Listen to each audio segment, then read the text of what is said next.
Selamat kembali ke The Lebah Malaya Podcast. Podcast yang dibawakan host oleh Malaysian Dortmund Fans Club untuk semua peminat Dortmund di Malaysia. Kita adalah satu-satunya kelab peminat rasmi BBB di Malaysia. So, harap fans-fans Dortmund dekat Malaysia ni continue to dengar podcast kita, and so far harap-harap you enjoy lah podcast yang sekarang ni kita dah episod keempat podcast untuk The Lebah Melaya Podcast. So the first thing kita nak start off, kita nak mohon maaf lah kalau ada apa-apa silap untuk episod sebelum ni, kerana kita satu mungkin kurang persediaan untuk episod, lagi satu kan kita kan fans juga. Kalau lepas 2 perkalahan tu kita pun dah patah semangat, kita pun macam dah tak ada mood. Biasalah. Okay, nama saya Yudis, host kita pada malam ini, sebab kita rekod untuk malam. Bersama saya ialah satu-satunya peminat yang sangat istimewa kelab Dortmund kita di Malaysia, yang dapat menjadikan Malaysian Dortmund Fans Club ni fan club yang rasmi. Nama dia Zahin. Terima kasih Yudis. Saya rasa saya sangat bersetuju dengan statement awal-awal tadi. Kita episod yang sebelum ni memang sangat tak bersedia pun. Jadi kami dari sini memohon maaf lah kalau episod sebelum ni tak begitu menarik atau tak begitu bersemangat. Tapi selepas 3 perlawanan minggu lepas, dan bila kita dapat kemenangan yang pertama dan kita nampak pemain-pemain kita bermain dengan semangat, itulah kat sini kita nak translatekan semangat pemain-pemain tu dalam bentuk podcast juga. Walaupun kita tak ada live dekat Astro, itu yang sedih lah jadi peminat Borussia Dortmund kat Malaysia ni. Kelab-kelab yang nombor 2 dalam Bundesliga pun tak dapat siaran di Astro. Tapi inilah tugas kita berdua dari The Lebah Malaya Podcast untuk rumuskan perlawanan-perlawanan Dortmund. Saya tahu sebenarnya ramai peminat Borussia Dortmund kat Malaysia ni. Cuma itulah, kita kalau siaran bola pun tak ada, mungkin itu yang menyebabkan peminat jadi patah semangat kot. Ya, yang satu saya rasa sangat pelik ialah kita faham lah biasanya Astro ni dia nak cater kepada audience, dia nak mainkan game EPL banyak, tulah ni lah. Yang part tu kita faham. Tapi yang peliknya, basically top 6 dalam Bundesliga, based on that 6 club main pada masa yang sama, tapi dia nak mainkan game Bayern saja. Dia tak nak mainkan Dortmund versus Union Berlin yang game hangat. Lagi satu game hangat, Leverkusen dengan Frankfurt. Dua-dua tak nak mainkan. Pelik betul. Jadi peminat Borussia Dortmund kat Malaysia ni, itulah yang kita nak cakap.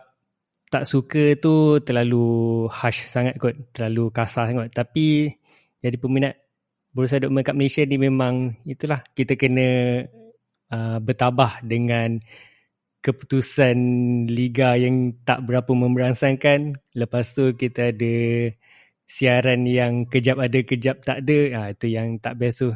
Tapi itulah, saya rasa pihak penyiar pun kena faham juga yang fans Borussia Dortmund ni, walaupun di Malaysia, sebenarnya sangat semangat untuk menonton perlawanan Borussia Dortmund. Kita ada fans yang dekat Eropah pun ada koreografi stadium yang sangat-sangat cantik.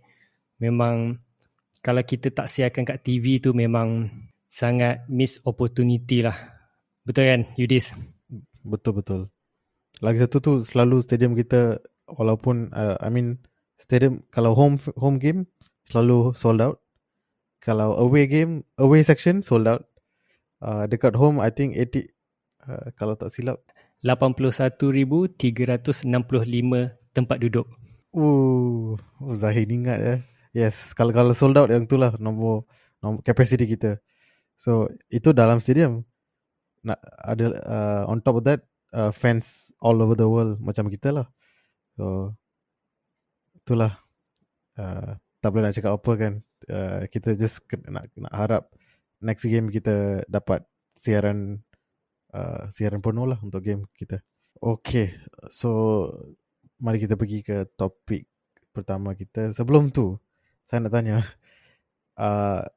so kita baru bermain dengan tim nombor 3 dekat Bundesliga, iaitu Union Berlin, dan akhirnya lepas beberapa perkalahan, beberapa sakit hati, kita akhirnya kalahkan tim tu, kita dapat kemenangan. So saya nak tanya Zahin, apakah perasaan Zahin selepas few game kita kalah and akhirnya kita menang?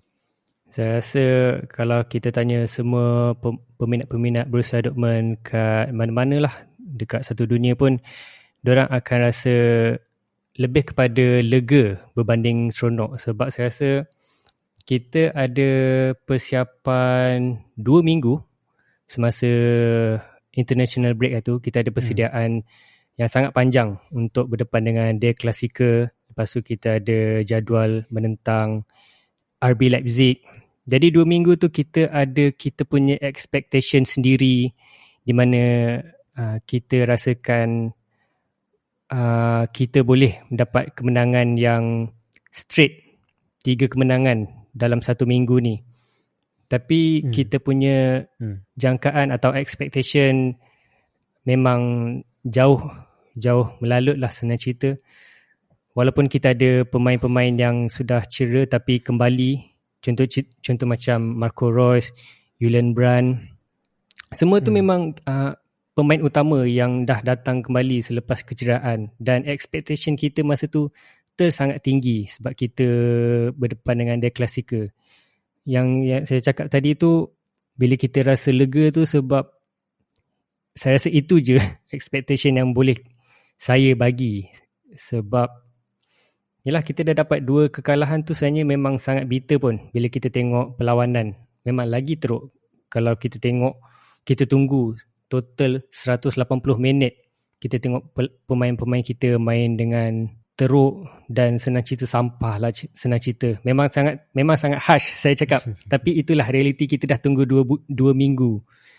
Jadi bila kita dapat kemenangan yang perlawanan ketiga dalam minggu ni, saya rasa sangat-sangat lega. Dan kita masih lagi mengejar untuk mendapatkan tempat pertama di Bundesliga. Macam mana dengan Yudis? Ada apa-apa pandangan ke tentang perlawanan ketiga dalam minggu lepas? Yeah, so of course lah, kita as a Dortmund fan, kita pun rasa kecewa lepas satu kalah dengan team rival kita nombor pertama, dan lepas kalah tu kita dah give away tangga teratas dalam Bundesliga. Yang lagi satu, kita lepas kalah dengan Leipzig kena knockout dalam pokal. So kita pun mestilah kecewa. Tapi lepas perlawanan Union Berlin tu, I think expectation kita sebelum perlawanan tu, kita dah tak expect banyak lah. Some fan mesti dah rasa mungkin kita akan kalah kot, mungkin kita akan draw kot. Tapi satu kemenangan tu, lagi satu cara kita menang. Saya pun begitu rasa semangat datang balik lepas tengok match tu. I think bukan saja the first goal of course is good lah. Lepas Malen, kita kan cakap tentang gol lebih detail nanti. Sekarang saya just touch and go sikit lah.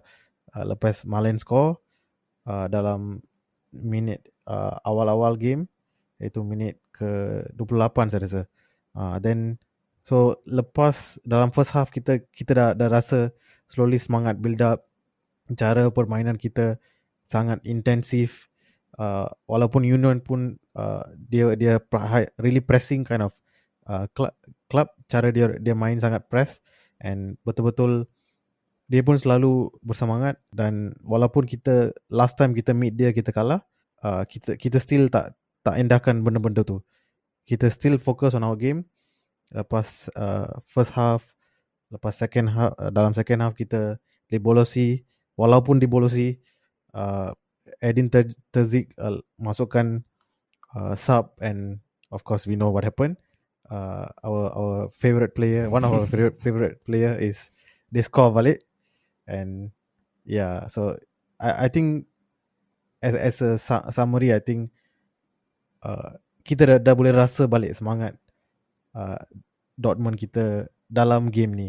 So I think lepas game-game lepas kita dah confident balik, walaupun hiccup lah sebelum ni. Tapi saya nak sentuhkan juga satu topik berkenaan dengan Union Berlin sebenarnya. Sebab saya rasa Union Berlin ni satu pasukan yang sebenarnya sangat cepat meningkat dalam bentuk yang sangat positif. Bukannya menggunakan dana luar seperti RB Leipzig ke apa, tapi yang saya respect dia memang ada semangat yang memang betul-betul luar daripada mana-mana tim lah. Kalau saya tengokkan daripada statistik ni pun, saya boleh cakap Union Berlin adalah salah satu pasukan yang orang cakap sangat agresif dan sangat fizikal. Tapi yang bagusnya dalam perlawanan ni, saya rasa bersemangat balik bila tengok pemain-pemain kita. Dari semua statistik yang saya tengok, memang semua kita dapat kalahkan. Walaupun Union Berlin kita boleh berbalah yang kita boleh argue yang Union Berlin tak ada prestasi yang sangat baik dalam beberapa perlawanan sebelum ni. Mereka hanya kumpulkan 2 kemenangan dalam 5 perlawanan, tapi kita tak boleh nak pandang sebelah mata yang Union Berlin ni adalah pasukan lemah. Tak, kita macam EPL juga. Ada kelab-kelab yang kadang-kadang bila kita tengok dekat kelab terbawah dalam liga ni pun tak semestinya kita boleh kalahkan dia. Kadang-kadang mesti ada keajaiban, tiba-tiba dia orang menang ke apa. Masa tu moral kita tak begitu baik ke apa, tiba-tiba kita boleh kalah. So apa yang saya nak cakapkan kat sini, saya nak cuba tarik semua pendengar-pendengar untuk tengokkan juga Bundesliga sebenarnya. Saya tahu mungkin tak dapat banyak sambutan berbanding EPL, tapi cubalah tengok Bundesliga. Memang seronok juga. Permainan berlainan memang lain daripada lain lah, senang cerita saya cakap.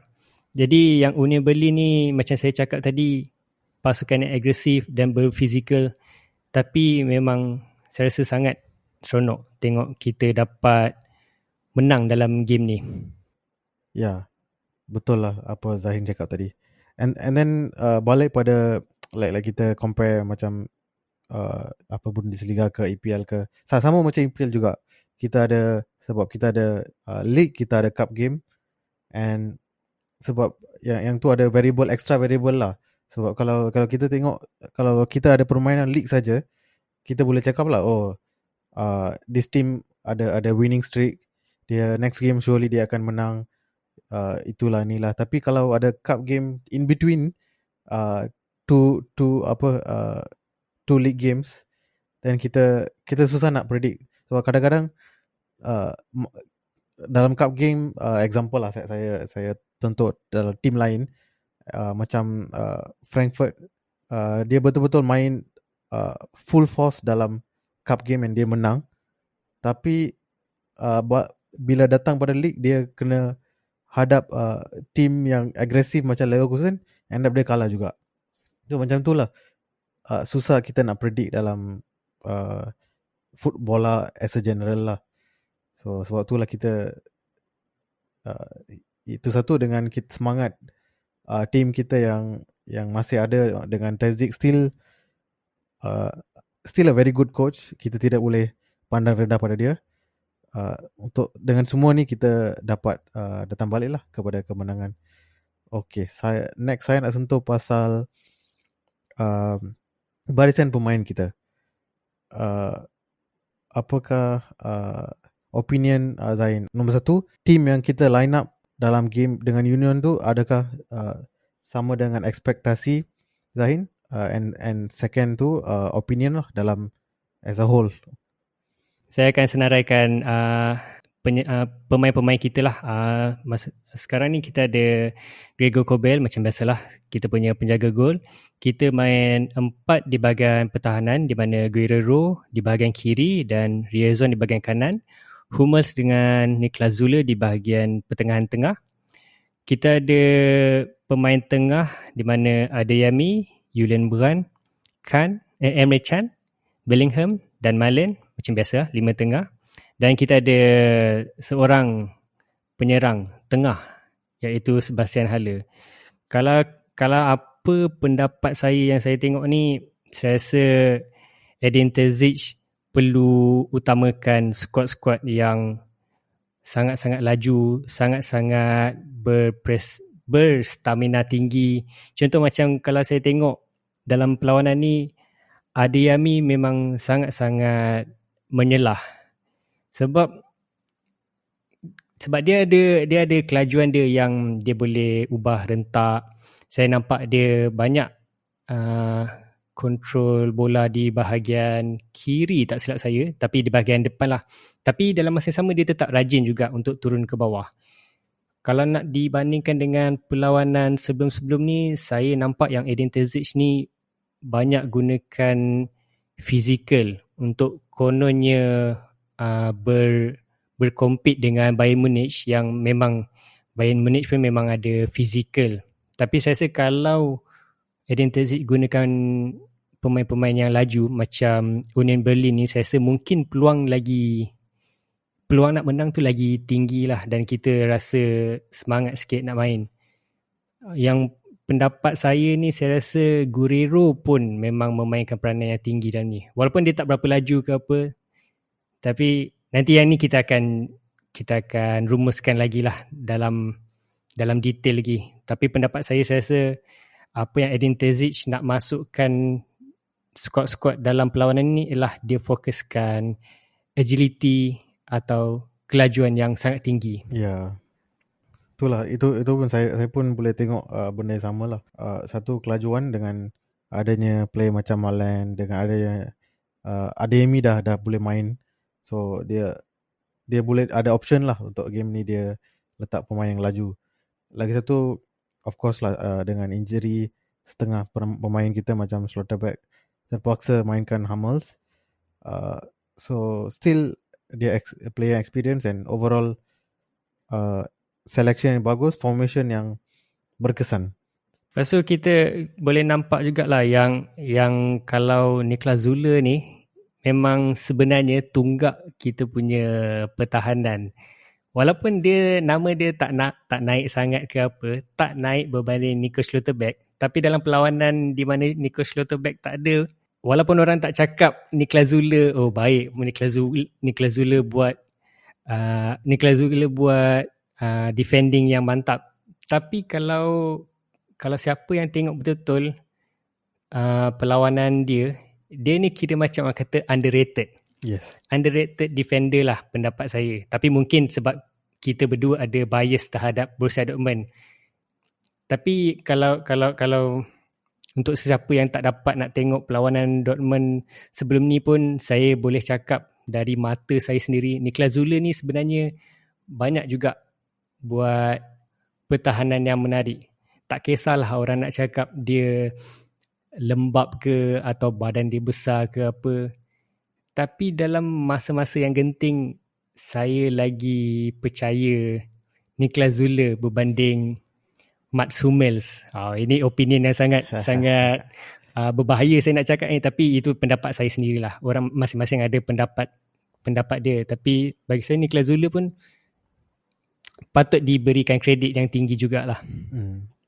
Saya tak nak sentuh banyak pasal Hummels, tapi saya nak fokus pada Niklas Zule sebab betul Zain cakap. I mean, of course, I go back to the winning run kita yang 10 game tu.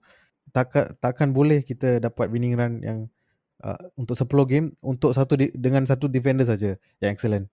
Kita memang need two excellent defender. Saya boleh katakan maybe Zule dia tidak begitu flashy, macam dia bukan show off sangat lah, tapi dia efektif. Dalam game ni pun kita boleh tahu siapa-siapa yang watch game ni bukan saja tengok highlight, dia tahu dalam minit pertama tu Zule dapat yellow card. Dengan cara dia defend, dia tak kisah. Okay, dia tahu dah player Union ni sekarang dia ada chance untuk gol. Kalau saya tak stop dia sekarang, saya habislah kita. So dia dia ambil risk, dia ambil yellow card, dia stop attack Union Berlin itu. So itulah defender yang sangat mature. Okay, next kita dah sentuh pasal defense sikit. Maybe kita nak start dari belakang dengan Kobel dalam game ni, prestasi Kobel. Kalau cakap pasal prestasi Kobel pula, saya tak nampak sangat lah Kobel ni buat hal ke apa. Sebab kalau nak cakap pasal gol yang dibolos tu pun, kita masukkan nota sikit lah yang berkenaan dengan gol yang kita bolos ni. Maaf juga kepada semua pendengar, kita punya perbincangan ni bukannya ikut daripada minit pertama sampai minit 90, tak. Kita lebih kepada perbincangan yang sangat casual. Jadi kita akan ambil nota dari sini dan nota dari sana dan kita masukkan. Itulah format kami. Kami lagi suka cara macam tu. Tapi kalau kita nak bercakap pasal Gregor Kobel ni dalam perlawanan Union Berlin ni, sebenarnya pendapat saya tak nampak yang Gregor Kobel pegang banyak bola pun. Mungkin sebab kita punya bahagian pertahanan pun sangat efektif malam ni. Walaupun ada bolos, kita belum sampai tahap tu lagi. Walaupun ada bolos, tapi saya boleh cakap pemain pertahanan kita sangat-sangat efektif. Dan yang berkenaan dengan bolos tu pula, bagi saya lah, sebenarnya bukan kesilapan squad kita pun. Saya rasa dia lebih kepada Union Berlin ada awareness yang sangat tinggi, ada kecekapan yang sangat cepat lah orang kata, sangat cepat bertindak. Masa tu pun kita boleh nampak pemain pertahanan Union Berlin membuat sepakan tinggi. Lepas tu Niklas Zule pula tak dapat nak tanduk bola tu. Baru je kita puji pasal Niklas Zule tadi. Tapi dia pun ada buat hal. Tapi pemain Union Berlin cepat membuat tindakan dan Mats Hummels dengan Julian Riazon kot tak silap saya cuba untuk tackle bola tersebut tapi tak dapat. Tapi saya rasa bola tu terlampau laju untuk skuad kita dapatkan. So itu yang saya rasa Edin Terzic kena perbaiki.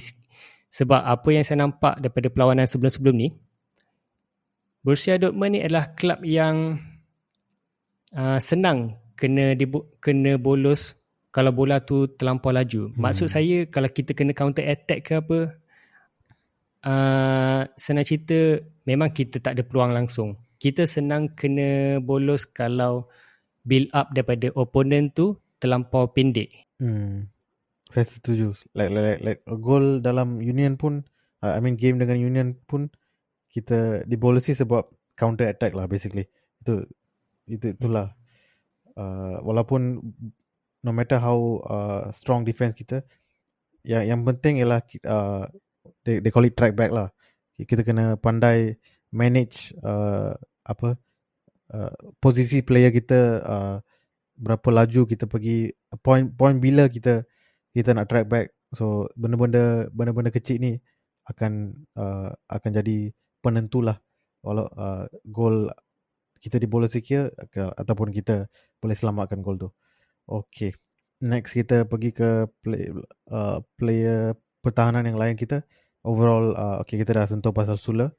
Maybe overall pasal Guerrero, Hummels dengan Reisen dalam game ni. Mungkin saya nak sentuh Guerrero kot sebab kita ada dapat 2 soalan yang lebih kurang daripada Instagram dan Instagram dan juga Twitter. Di mana 2 soalan tersebut lebih kurang je soalannya. Saya bacakan jugalah sebab kita nak masuk dalam topik yang saya nak sentuh pasal Guerrero ni. Daripada Twitter, Haris Kai, keluar masuk pemain untuk pemindahan musim panas. Lepas tu Instagram pula, Ricky_24, apa transfer yang perlu untuk BVB perkuat pasukan next season. Apa yang saya nak masukkan topik ni dengan Guerrero adalah, bagi pendapat saya Guerrero ni sepatutnya jadi pemain tengah. Dan kita masukkan bahagian Guerrero yang Guerrero main sekarang ni, iaitu left back ataupun tak kisahlah right back ke apa. Kita masukkan pemain-pemain yang laju ke yang sangat arif bahagian sini, sebab bahagian situ yang saya rasa kita perlu perkuatkan untuk menjawab soalan dua pendengar kita tadi. Saya rasa Guerrero lagi sesuai main bahagian tengah. Dalam situasi dalam perlawanan ni pun sebenarnya banyak nota yang saya letak yang memang semua ni lebih kepada bahagian positif saja, tak nampak langsung bahagian negatif. Kita ada Guerrero membuat hantaran pada Julian Brand, iaitu bola tu bola macam bola songket untuk melepasi 3 pemain dan hantar ke Julian Brand. Lepas tu kita ada dapat Guerrero pula, silap. Kita Guerrero membuat assist kepada Daniel Malen. Lepas tu banyak lagi yang hantaran-hantaran cantik dia buat. Memang saya rasa Guerrero lebih sesuai bermain di bahagian tengah. Kalau saya nak sentuh episod-episod sebelum ni pun, ada saya cakap yang mungkin Guerrero bermain di tengah sesuai pada perlawanan sebelum ni sebab tuah ke apa. Tapi bila saya tengok perlawanan ini, dia sangat konsisten dengan cara perlawanan sebelum ini dia main kat bahagian tengah. Saya rasa jauh Edin Terzic kena cepat untuk rotate pemain Guerrero betul-betul kat bahagian tengah supaya kita boleh buat attack. Tapi dalam masa yang sama kena fikirkan juga di bahagian belakang tu kita kena beli siapa. Itu pendapat saya lah pasal Guerrero. Mungkin Yudis ada benda nak cakap lagi bahagian pertahanan kita. Ya, balik pasal Guerrero juga, satu important point saya nak letak. Guerrero baru di nominasi, dia menang Player of the Month untuk bulan Mac, dan itu bukan hanya sebab cara dia main, bukan hanya sebab crossing dia ada, I think kalau tak silap lah, dia dah ada 10 assist dalam season ni yang berturut-turut kalau tak silap lah. So sebab tu dia become a very important player untuk Dortmund, and dia dapat menang lah Player of the Month. Itu pasal Guerrero. Lepas tu pasal Guerrero juga ada satu yang bahagian kotak penalti kita. Saya rasa kalau Guerrero tak buat satu benda ni, memang kita tak dapat pun 3 mata perlawanan. Mungkin Yudis nak cerita panjang sikit pasal ni. Pasal saya, what I remember is masa game tu, I think dekat our half kan, yes. One of the Union player, tak ingat nama dia, dia dah sampai dah sampai dekat kotak penalti kita. Dia dah tendang bola tu, dia nak dah gol dah, tapi out of nowhere Guerrero masuk and dia dapat tackle lah, dia perfect tackle, and dia dah dapat selamatkan kita lah dari devolusi. Itu yang saya nak cakapkan tu. Walaupun dalam Bundesliga punya laman web ni dia bagi tahu yang Guerrero bermain di bahagian kiri, tapi apa yang saya nampak dalam perlawanan ni, dia banyak main di bahagian tengah sebenarnya. Dia banyak ke depan, dia banyak ke belakang. Walaupun kalau sesiapa yang dah biasa dengan Twitter BVB ni, ramai yang kritik sebenarnya Guerrero ni pemain yang sangat malas untuk turun ke bawah.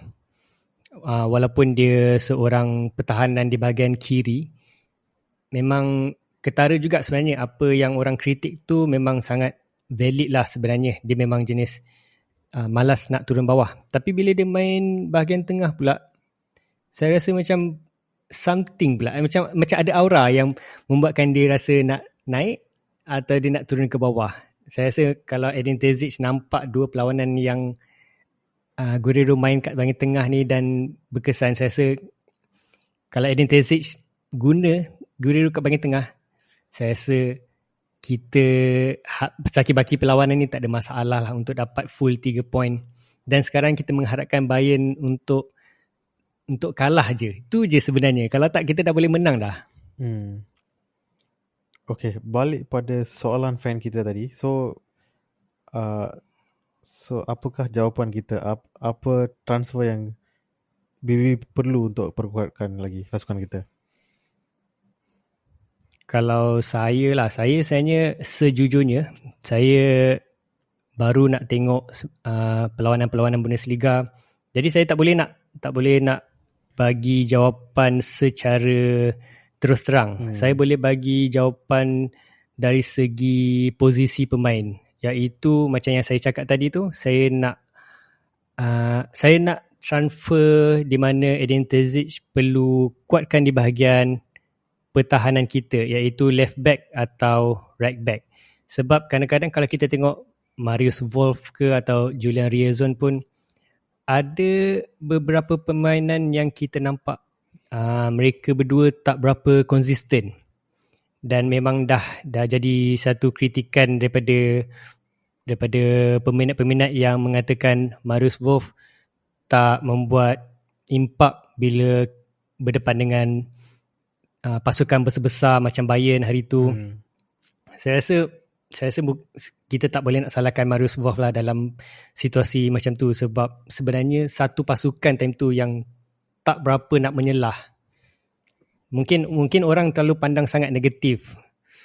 So macam tak adil lah untuk Marius Wolf dapat nama yang buruk time tu. Tapi yang macam saya nak cakap ni, bagi saya tak boleh nak bagi jawapan yang direct, tapi saya cakap kita perlu kuatkan di bahagian left back atau right back. Okay, sentuh pasal left back, I think satu pemain yang kita dah confirm yang akan join kita ialah Rami Benson Baini dari Gladbach. So dia akan highly likely dia akan ambil posisi left back tu. And then walaupun biasanya Guerrero main left back kan, kita dah boleh dengar berita bahawa Edin Terzic dan Dortmund akan renew kontrak dia, dan dia akan dalam perbincangan untuk tukar posisi dia lah dalam squad. Yang tu dia orang in the discussion lah dalam behind the scenes. So pasal left back tu nampaknya dah settle. Kita ada player yang betul-betul boleh contribute untuk defense kita. And I think right back saya pun agree lah. Saya suka Wolf. Saya suka cara dia, macam Guerrero juga, dia boleh contribute from defense to attack. Kadang-kadang dia defense dia very solid. Tapi kita perlukan options lah, sebab untuk jadi team yang boleh menang beberapa trofi dalam satu musim, kita kena ada squad depth. So untuk challenge dalam Champions League, Pokal dan juga Bundesliga, kita memang perlukan defender dalam right back. Itu posisi defense yang saya rasa kita perlu lagi satu posisi, mungkin dalam dekat area, tak tahulah, dekat maybe defensive midfield ataupun attacking midfield, sebab kita selalu kekurangan player dekat area tu. Selalu sekarang yang player yang kita ada no problem. Contohnya macam American, macam Bellingham dalam midfield, macam Royce. Tapi dalam Brand juga lah boleh kira. Tapi bila 1-2 player kita yang injured, player important ni yang injured, kita dah tak ada replacement lah. So saya rasa kita memang perlukan few player dalam midfield, and macam tadi lah, maybe one defender. Okey lah, satu soalan cepu mas lah saya nak tanya. Ini soalan yang baru saya terfikir tadi lah. Agak-agak setelah beberapa tahun Rafael Guerrero berada di klub kita dan sentiasa bermain di bahagian pertahanan kiri. Betul, pertahanan kiri kan? Yes. Jadi soalan saya, agak-agak terlampau lambat ke Edin Terzic untuk tetapkan yang dia bermain di bahagian tengah? Dan adakah sebelum-sebelum ni musim yang dimain di bahagian kiri tu hanyalah sia-sia? Pada pendapat saya bukan sia-sia, sebab satu, kita nampak dalam game mana hari tu, Game menentang tak ingat klub mana. Game Yang menentang dia Cologne. golkan daripada luar kotak tu Yes, sebab dia bila ada Dahoud dengan ada Guerrero and few player lah dalam midfielder kita, Terzic letak dia dalam midfield. So dalam game tu kita dah boleh tengok penyalahan kualiti Guerrero dalam midfield. Itu satu. Lagi satu, dengan banyak tahun yang dia ada pengalaman dengan banyak posisi dia main dalam tim Portugal, saya rasa tidak mustahil lah dia diletakkan dalam posisi lain, dan saya rasa dia memang still boleh contribute dengan kita pada sampai tahap ini kita dah boleh tengok dia ada banyak quality attacker. So sesuai lah dia ditukar dari defender pergi ke either midfield atau maybe attacking midfield or something like that lah. Kita tengok Terzic akan buat. Saya rasa mungkin saya boleh kaitkan jugalah dengan pemain daripada Bayern Munich. Mungkin ada beberapa yang tak pernah dengar lagi. Saya boleh kaitkan dengan Choupo-Moting.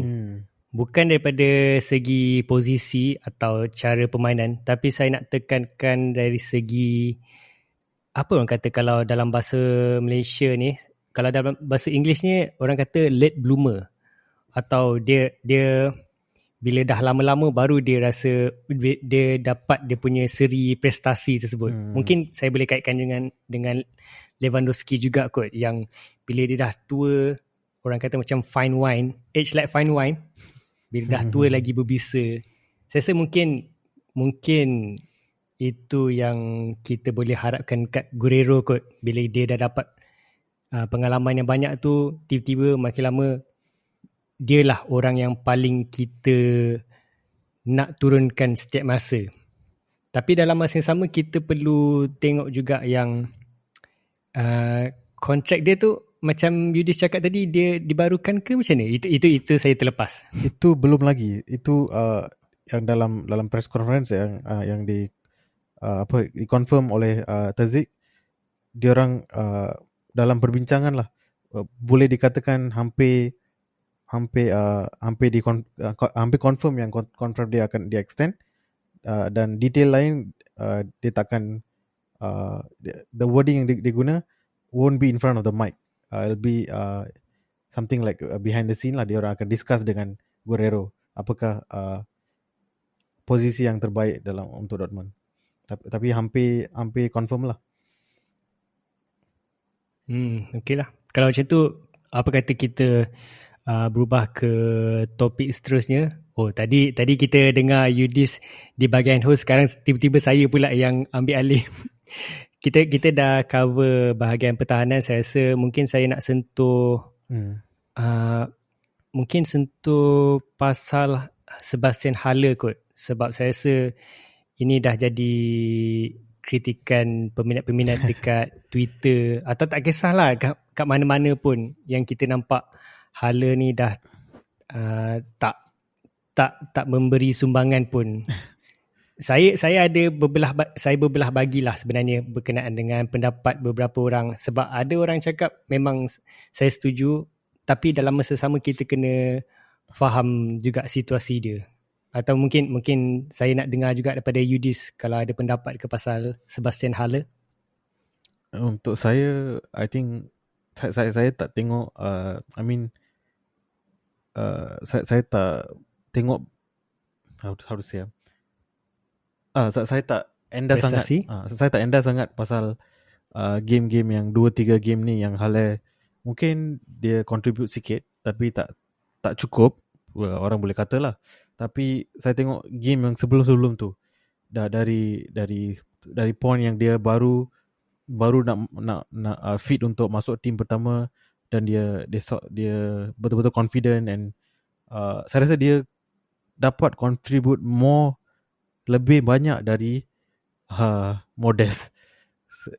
Dengan point tu saya rasa sekarang baru permulaan untuk Haller. And lepas game Bayern, dia ada injured sikit, bukan injured critical tapi small injury lah. Sebab tu saya rasa game ni dia tak menyerlah sangat.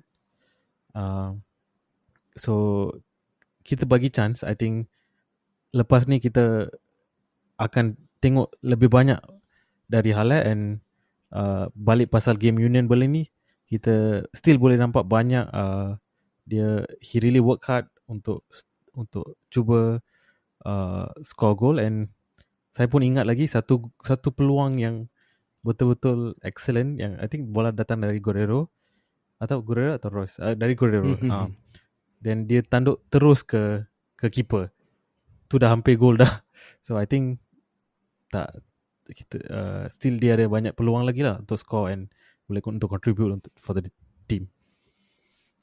Saya boleh cakap yang dalam perlawanan ni Sebastian Haller tak ada tuah lah untuk dia, atau tak ada luck pun dalam perlawanan ni. Sebab kalau ikutkan statistik, saya boleh keluarkan info di mana pemain yang paling banyak membuat sepakan ke gol adalah Sebastian Haller sendiri, iaitu 3 gol. Itu adalah total shot tu, memang dia yang paling banyak dalam perlawanan ni, termasuklah Union Berlin. Union Berlin cuma ada 2 je. Saya tak ingat siapa pemain tersebut. Tapi apa yang saya nak cakap ni, sebenarnya Sebastian Haller ni berbisa sebenarnya. Tapi kalau diberi lebih masa lagi dan peminat-peminat pun percaya kat dia, saya rasa dia boleh pergi jauh lagi lah. Tak perlulah kot untuk kritik lebih-lebih, sebab kena faham juga yang Sebastian Haller ni baru sembuh daripada penyakit yang besar.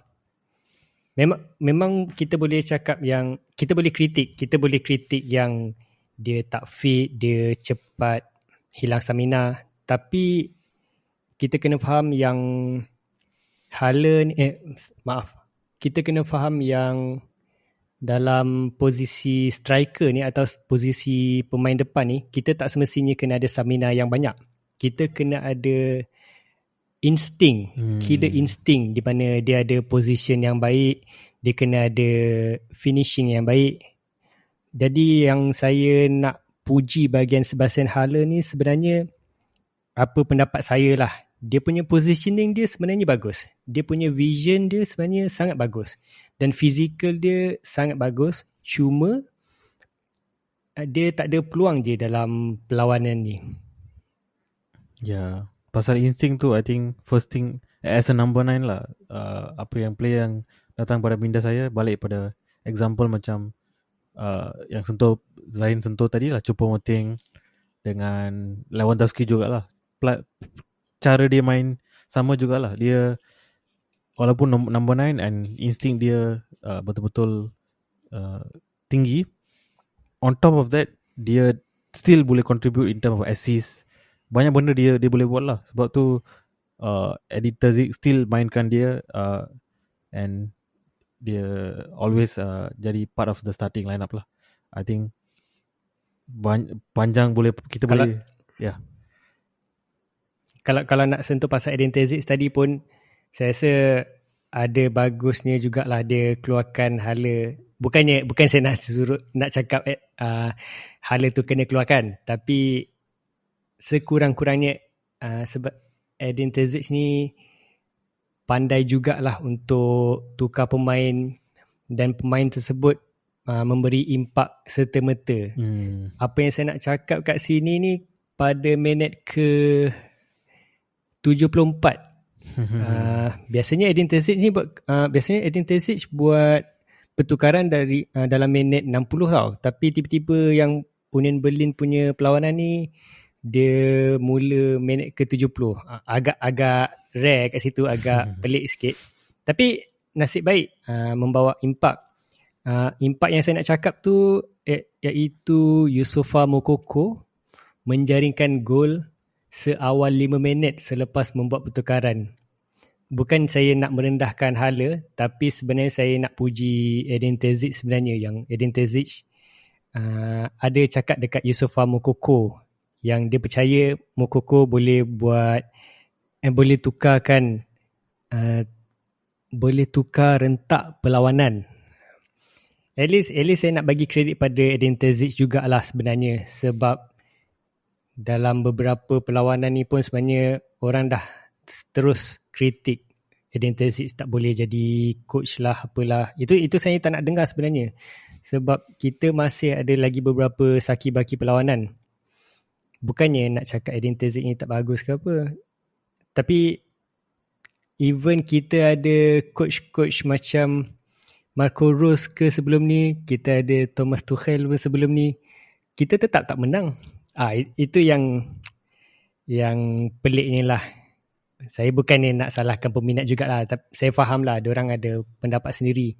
Tapi mungkin Yudis boleh translatekan pendapat saya tadi tu jadi lagi make sense sikit.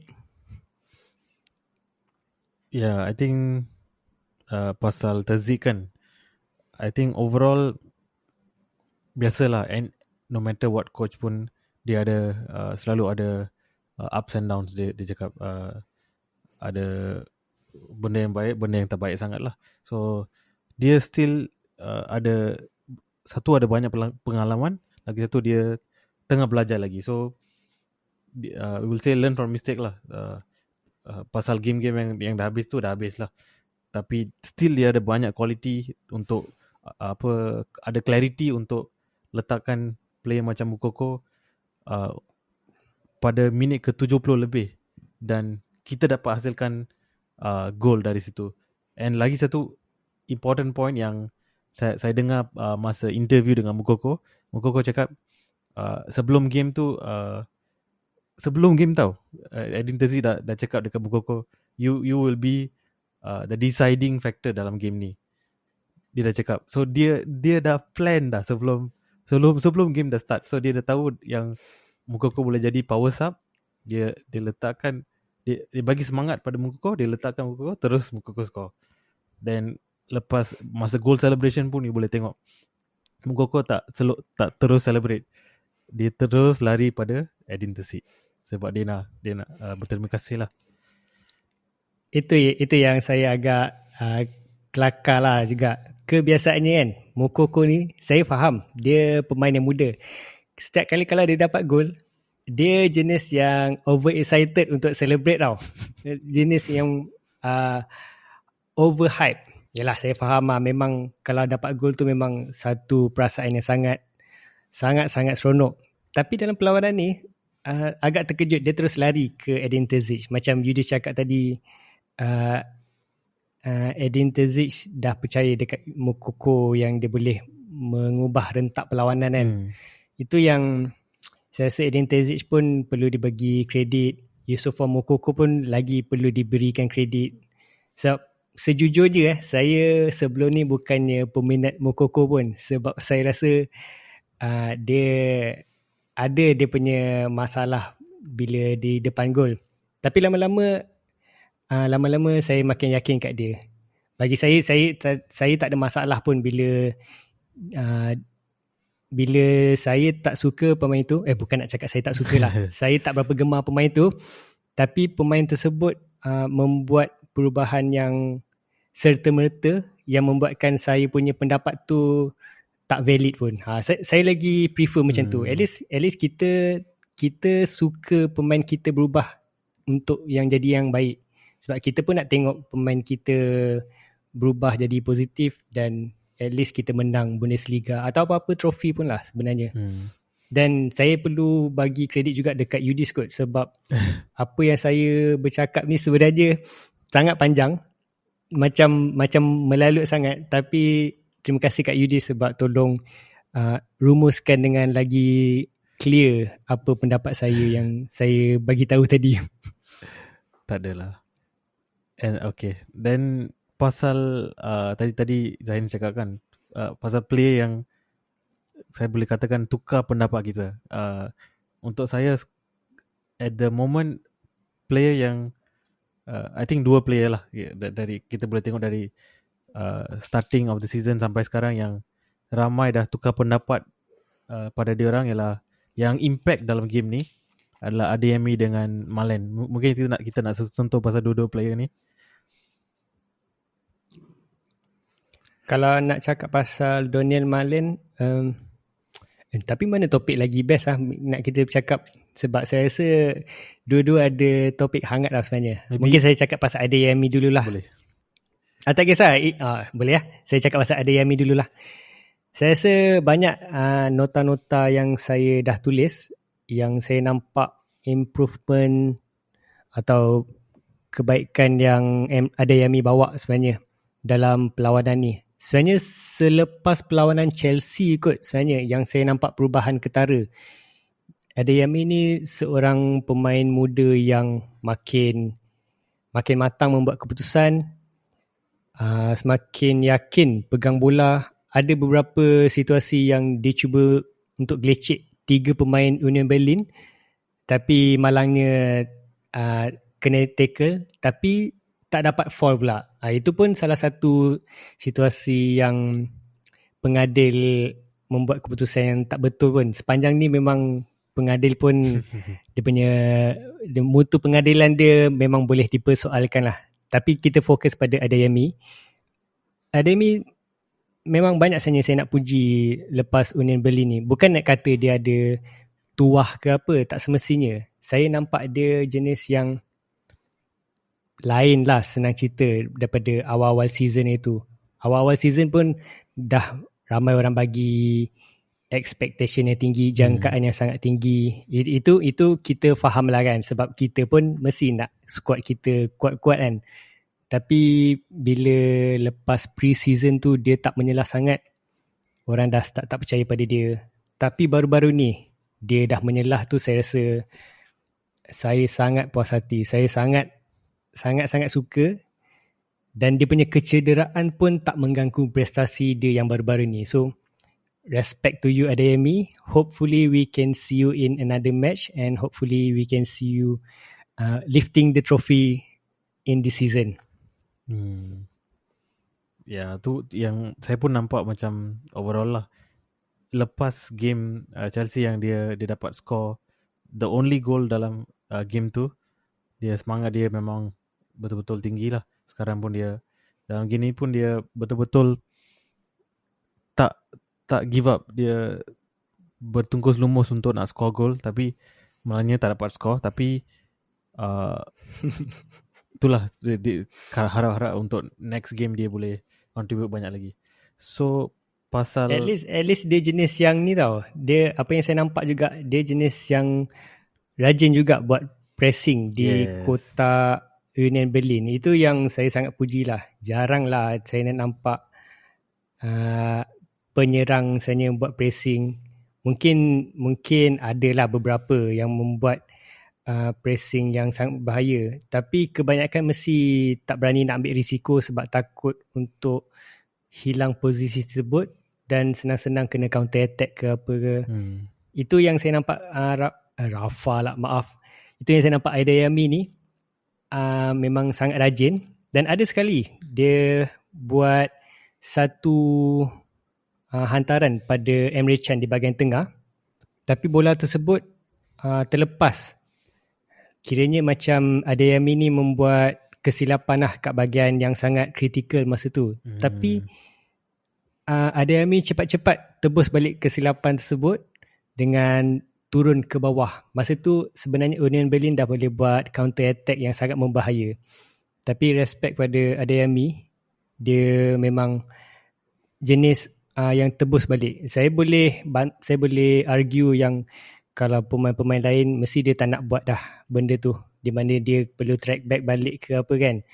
Tapi tak, Adeyemi ni memang saya nampak dia jenis orang yang cepat matang membuat keputusan lah, senang cerita. Okay, pasal bab yang pressing banyak, bekerja keras and contribute banyak for the team. I think player yang lain pun yang ada quality yang sama ialah Malen. I think dia pun for me lah, dia at the moment he is the most underrated player dalam team ni. Sebab walaupun perkembangan dia slow dari mungkin 6-7 game, tapi untuk saya boleh tengok setiap game dia cuba sedaya upayanya untuk score goal lah, walaupun decision making dia tak begitu best. Dia selalu tenang pada goalkeeper, tapi setiap game dia setiap game dia try his best lah. Sampai setakat ni dia dah I think 3 game dia dapat jaringkan gol. Tak silap saya, betul kan? Kalau ikut statistiknya, dia ada 5 jumlah sumbangan gol atau 5 goal contribution dalam 3 perlawanan yang sebelum-sebelum ni. So not bad lah sebenarnya. Tapi kita nak membincangkan pasal Marlon ni, saya ada beberapa pendapat yang berbeza sedikit lah sebenarnya. Okay. Sebab kalau ikutkan saya, dia dah lama berada di skuad Borussia Dortmund dan dia juga dah diturunkan sebagai kesebelasan utama beberapa kali. Tapi banyak kali yang saya nampak dia masih tak faham lagi pergerakan skuad-skuad kita yang lain. Maksudnya, bila dia nampak beberapa pemain kita untuk membuat larian, mesti hampir 70 ke 80% dia akan membuat hantaran yang silap, yang hantaran yang berbeza daripada taktik asal. Itu yang saya rasa, no offense to Donian Marlon lah, harap dia dengarlah podcast ni ke apa kan. Tapi no offense to him, dia sebenarnya, pendapat saya, dia tak faham lagi tactical kita sebenarnya, dan tak faham dengan bukan mentality lah, saya rasa dia tak faham apa orang kata, pergerakan skuad kita lah senang cerita. Atau mungkin Yudis nak bukan bantah lah, atau ada pendapat yang boleh yakinkan saya ke? Tak tahulah pasal I think maybe mungkin perkataan yang apa yang Zain yang baik, yang suitable lah dengan apa yang Zain cakap tu. Maybe chemistry kot, maybe dia kurang chemistry dengan player lain. Tapi dia untuk solo effort dia memang banyak lah. Sebab tu dia dah sampai 5 sumbangan gol dalam 3 perlawanan. Itu kita tidak boleh nafikan lah. So harap-harap kita Edin Terzic boleh bagi chance untuk Marlon menyerah lagi lah dalam perlawanan yang seterusnya. Okay. Ini bukan pendapat untuk membantah atau nak buat argument ke apa, tapi sesuatu yang boleh dipertimbangkan lah. Saya rasa pendapat saya, Marlon ni sebenarnya dah lama dalam skuad kita. Sangat lama lah saya rasa.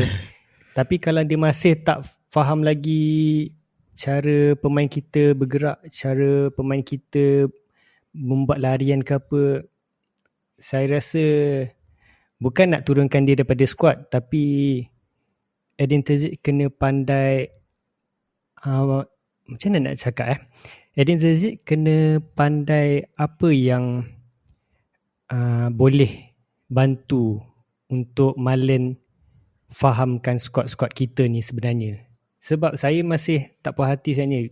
Dah terlampau banyak sangat kita ada build up yang sangat cantik, tapi bila sampai ke Marlon, mesti bola yang dia pegang terlampau lama, ataupun hantaran yang dia buat tak sampai.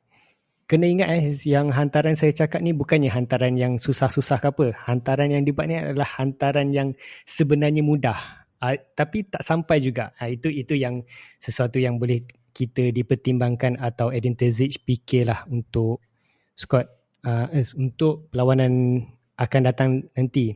Tapi tak dinafikan, dia sebenarnya sangat bagus, tapi mungkin bukan untuk kelab kita.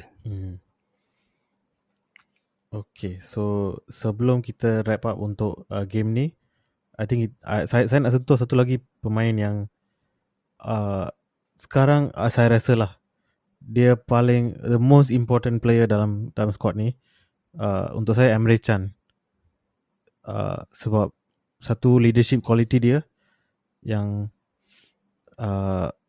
saya rasa sekarang lah, ini opinion saya, Marco Reus walaupun he's the captain, tapi in terms of nak bagi semangat pada player-player lain macam kurang at the moment. Sama dengan Bellingham dua orang ni macam tak bagikan prestasi yang 100% lah saya rasa. Tapi Emre Can lain. At the moment dia yang paling bersemangat lah, sama dengan Sula. Emre Can dengan Sula lah saya rasa.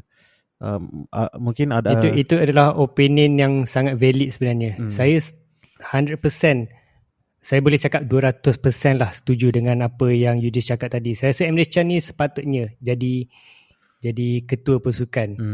Sebab kalau kita tengok vice captain kita adalah Mats Hummels kan, betul kan? Yes, first vice captain I think. Okay. Yes. Okay, kalau kita tengok vice captain kita Mats Hummels pun saya boleh cakap dia bagi impak juga. Tapi sebenarnya Emre Can ni jauh lagi membuat impak dari segi untuk menaikkan semangat pasukan. Atau contoh kalau squad kita kena tackle ke yang akan apa nak cakap akan stick up to our players is Emre Can yang saya nampak. Walaupun dengan panas baran dia tu ke apa ke, tapi sebenarnya dia banyak buat improvement dari segi panas baran tu lah. Tapi dia tetap dapat kad kuning juga tak silap saya dalam perlawanan ni. Betul lah. Dia dapat yellow card juga atas perbalahan dengan referee. Mungkin itu kelemahan dia lah. Dan mungkin itu kelemahan yang pihak lawan boleh gunakan dekat dia untuk mendapatkan kad merah. Tapi macam saya cakap, sebagai coach, Edin Terzic memang kena pandai gunakan Emre Can sebenarnya sebagai captain. Saya tak nampak sebenarnya leadership quality dalam Marco Reus. No offense to him dan bukan nak merendahkan dia. Saya rasa sebagai captain kena ada suara yang lantang untuk naikkan semangat. Kalau nak cakap pasal Jude Bellingham pula, yelah saya faham. Kita faham dia masih muda. Banyak benda yang perlu diimprove. Tapi kalau setiap kali semua pemain buat kesilapan, lepas tu Jude Bellingham nak marah-marah pemain tersebut, memang tak masuk akal lah bagi saya. Boleh nampak dalam live juga Jude Bellingham punya body language sangat tak baik sebenarnya dengan squad kita. Yeah. And pasal captainship tu saya dengar macam yang ni rumor lah. Sebabkan kan Hummels dengan Royce mungkin akan dapat 1 year saja contract extension. Saya ada dengar rumor yang sebab tu mungkin season akan datang Royce takkan jadi captain lagi. Itu dalam perbincangan lah. So mungkin kita tengoklah, mungkin Emre Can boleh jadi captain seterusnya kita untuk slowly build up youth player kita lah, untuk slowly jadikan orang vice captain and captain untuk ada future lah untuk club kita dalam in terms of leadership. Okay. Jadi kita wrapkan topik kita untuk malam ni. Ini kita rekod pada malam untuk pengetahuan para pendengar. Saya akan sebutkan jadual kita selepas ni.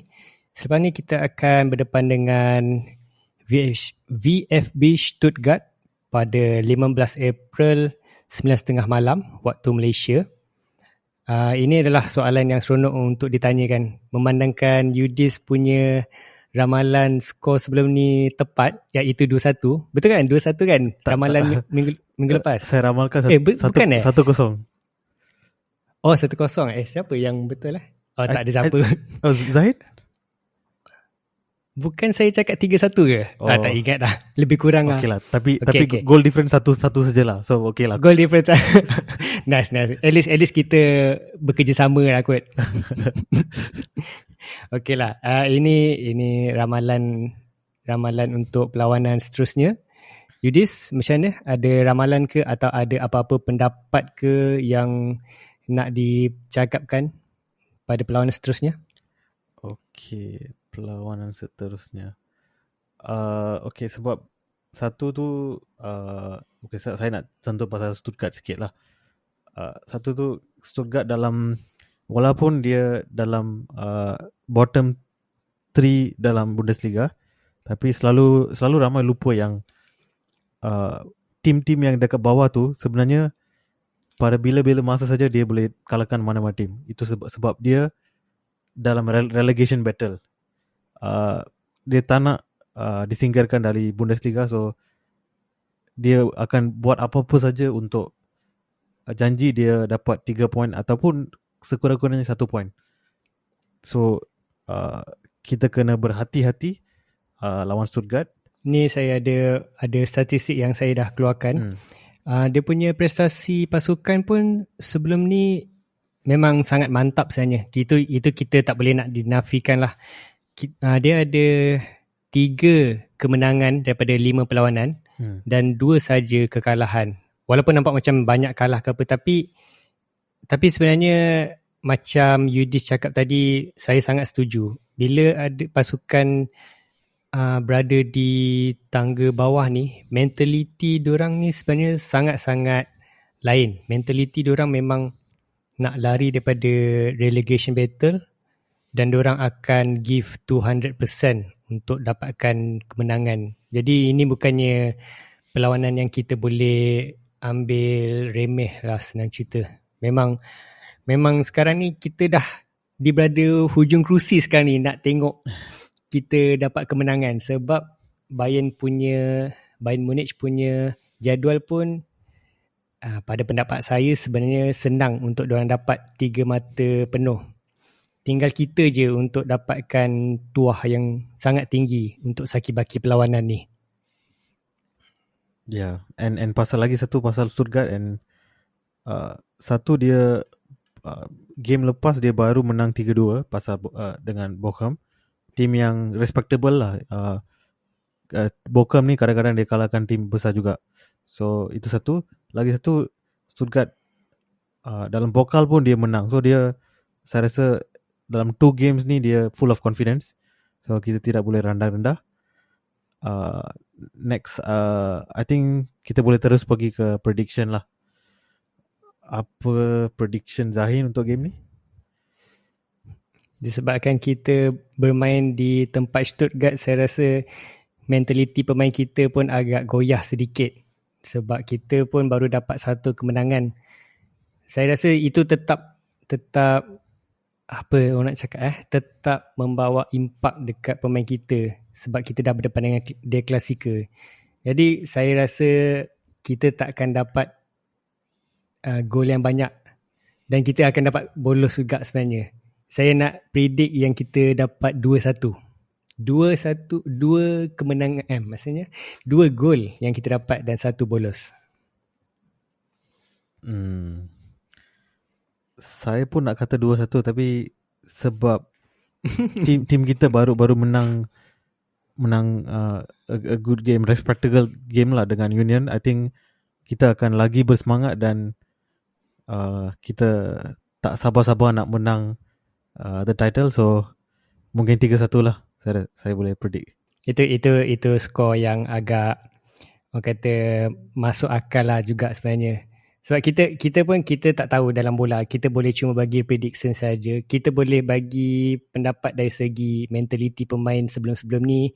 Kita boleh nampak daripada momentum.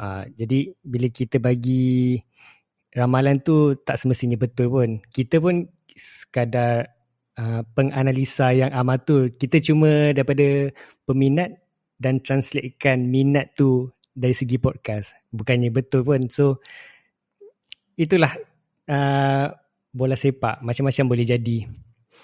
Dan kalau ada peminat-peminat yang tengah dengar tu, kalau ada apa-apa nak bagi komen pasal podcast ni pun dialu-alukan. Kami sangat mengalu-alukan sebarang komen atau rating ke apa. Memang kami sangat tunggulah daripada semua peminat-peminat. Sebab saya rasa ada peminat Borussia Dortmund kat Malaysia ni. Tinggal nak jumpa je, belum lagi. Jadi saya rasa sampai di sini saja.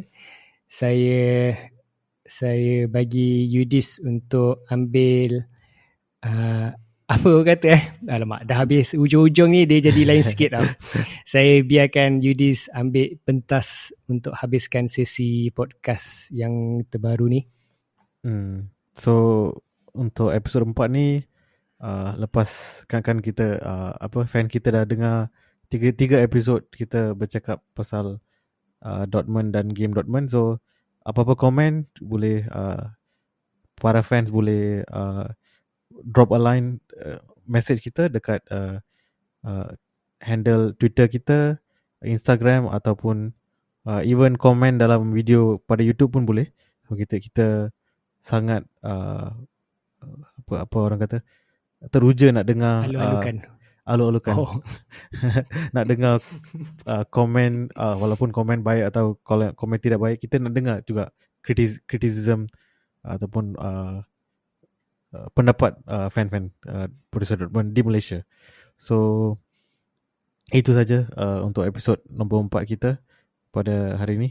We are signing off from the Lebah Melaya Podcast. Selamat tinggal and auf Wiedersehen. bye-bye.